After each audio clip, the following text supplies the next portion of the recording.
Hey, what's up, guys? Today we're going to be reading Samuel, 1 Samuel, chapter 2. That's the NLT version. So if you want to read along, you can get the Bible app. And this is the version I use. But there's plenty of versions though. But let's get started. Hannah's prayer of praise. Then Hannah prayed, "My heart rejoices in the Lord has made me strong. Now I have an answer for my enemies. I rejoice because you rescued me. No one is holy like the Lord. There is no one beside you. There is no rock like our God. Stop acting so proud and haughty. Don't speak with such arrogance. For the Lord is a God who knows what you have done, and He will judge you. He will judge your actions. The bow of the mighty is now broken, and those who stumbled are now strong. Those who were well fed are now starving, and those who were starving are now full. The childless woman now has 7 children, and the woman with many children wastes away. The Lord gives both death and life. He brings some down to the grave, but raises others up. The Lord makes some poor and others rich. He brings some down and lifts others up."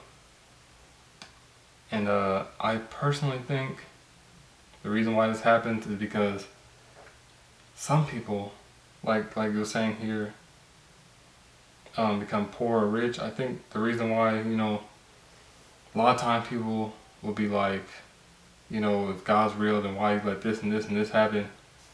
I feel like it's always for a reason, because everyone goes through their own type of struggle, even if it's not, as bad as some others. It can be, everyone goes through their own thing, And I just feel like, it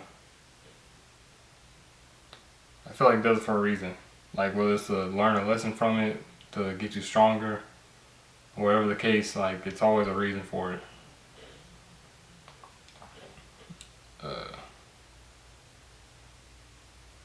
He lifts the poor from the dust and the needy from the garbage dump. He sets them among princes, placing them in seats of honor. For all the earth is the Lord's, and He has set the world in order. He will protect His faithful ones, but the wicked will disappear in darkness. No one will succeed by strength alone.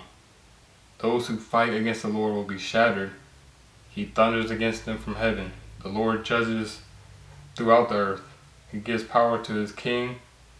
He increases the strength of His anointed one. Then Elkanah returned home to Ramah without Samuel, and the boys served the Lord by assisting Eli the priest. This is the next part of the chapter. Eli's wicked sons. Now the sons of Eli were scoundrels who had no respect for the Lord or for their duties as priests. Whenever anyone offered a sacrifice, Eli's sons would send over a servant with a 3-pronged fork while the meat of the sacrificed animal was still boiling. The servant would stick the fork into the pot, and demand that whatever it brought up be given to Eli's sons. All the Israelites who came to worship at Shiloh were treated this way. Sometimes the servant would come even before the animal's fat had been burned on the altar. He would demand raw meat before it had been boiled so it could be used for roasting. The man offering the sacrifice might reply, "Take as much as you want, but the fat must be burned first." Then the servant would demand, "No, give it to me now or I'll take it by force." So the sin of these young men was very serious in the Lord's sight, but they treated the Lord's offerings with contempt. But Samuel, though he was only a boy, served the Lord. He wore a linen garment like that of a priest. Each year his mother made a small coat for him and brought it to him when she came with her husband for the sacrifice. Before they returned home, Eli would bless Elkanah and his wife and say, "May the Lord give you other children to take place of this one she gave to the Lord."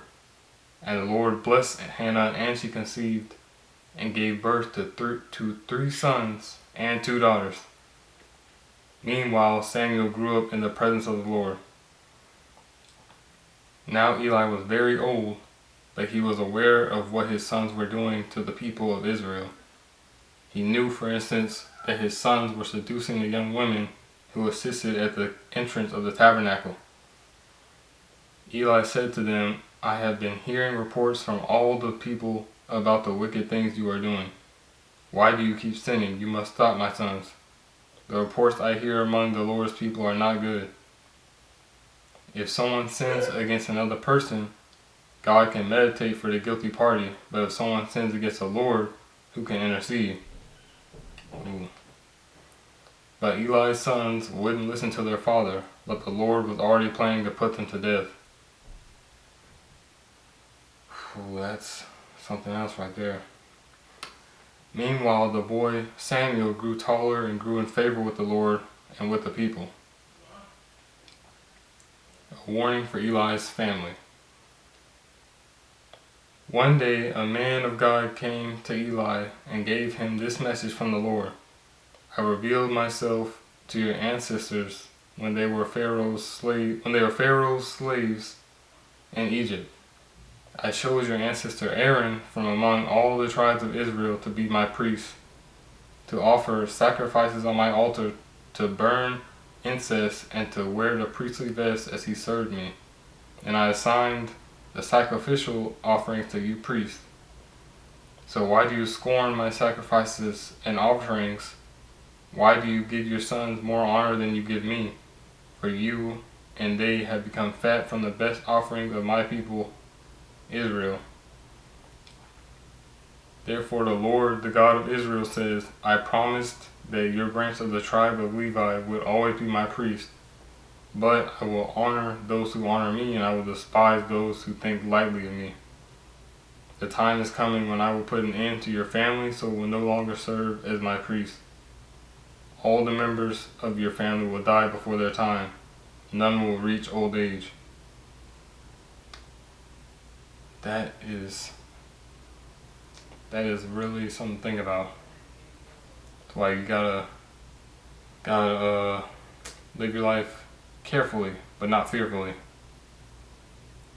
and try your best to live right, because like God, He's good, but He don't play around with that sinful things, But He's forgiving too, so just gotta be careful. You will watch with envy as I pour out prosperity on the people of Israel, but no members of your family will ever live out their days. The few not cut off from serving at my altar will survive, but only so their eyes can go blind and their hearts break, and their children will die a violent death. And to prove that what I have said will come true, I will cause your two sons, Hophni and Phinehas, to die on the same day. Then I will raise up a faithful priest who will serve me and do what I desire. I will establish his family, and they will be priests to my anointed kings forever. Then all of your surviving family will bow before him, begging for money and food. Please, they will say, give us jobs among the priests so we will have enough to eat. So their family's going to be begging while he makes another one who's established and going to be well and do good, just because, of the sins they were doing. Like, you gotta understand, there's no good or bad sin. Like, it's all just as bad as the other sin. There's no worse sin or better sin. Like, it's all sin, it's all bad. So you just gotta be really, really careful about that stuff. Ask for forgiveness and try your best not to do that anymore. Whatever sin you were doing or currently doing, just gotta cut it out and try your hardest not to do it again. And just remember to keep Jesus Christ first. And that's the end of chapter 2. And I'll read chapter 3 sometime soon. See you in the next one.